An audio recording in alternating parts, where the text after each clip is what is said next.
Yeah, there should be really no difference between a mobile website and a desktop website. The most important thing is your website is mobile friendly. It should render, and they call it responsive website. So from a security point of view, it's the same certificate that's protecting the mobile website and the desktop website. And in a sense, they're the same website, so there's not really any difference between the two. I suppose with card machines, it's like having any other product or service or system within your business. There's always going to be another opportunity for potential risk. I think the most important thing to identify is whether or not you hold that data. So if your card machine retains customer details and you keep that within your premises, then it's your responsibility to keep that information safe. You're liable. If the payment details immediately go off to your machine provider, then ultimately they're responsible for keeping that information safe. Password managers are very popular. It's an important piece of software that you can use to protect passwords. So we all have lots of different passwords in our lives, and you hopefully they're different passwords for different systems. That's the ideal, and hopefully they're long.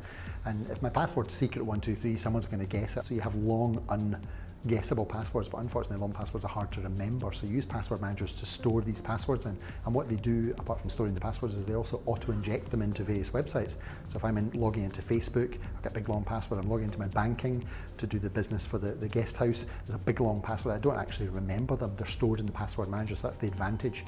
However, if somebody breaks into the password manager, you've lost everything. So the password that protects that has to be a very tricky password. Sometimes they have two levels of password protection. The password manager is a password and maybe a file. So if somebody does guess it and they get hold of this big file with all your passwords in it, they need another file to access it, the two levels of authentication. But there's lots of password managers to choose from. There's things like My1Login, LastPass, KeyPass. There's hundreds of them, and they're all very good. The biggest piece of advice that I could share would probably be prevention and have a plan. Put something in place, put everything we've talked about today into action straight away, and know what everyone's roles and responsibilities are when it comes to a cyber attack. If the fire alarm is to go off in your business premises, everybody knows what to do. We follow the emergency exit signs, we meet outside, and we call the emergency services. When there's been a breach or there's been a cyber attack, not everyone knows what to do. There's panic, it sets in. We talked about not panicking.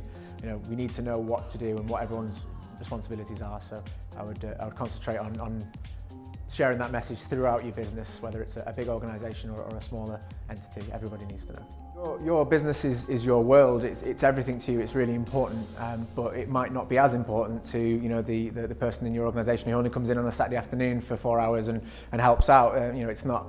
It's ultimately they're probably going to be the weaker link, and they might be targeted and exploited. So again, if everybody knows their roles and responsibilities, it needs to be communicated from top to bottom, because you may think you've got secure systems and I'd never click a malicious link, I'd know how to spot it, but does everybody else? There's a lot of things to consider in a business, and people talk about there's products, there's policies, and there's people. There's lots of products that you can buy to protect yourself, educating your staff with policies and educating the people as well in your organisation. But probably the single most important thing against everything, fire, flood, theft, antivirus, ransomware, malware, is having a backup of your systems, preferably a number of backups and ideally off-site.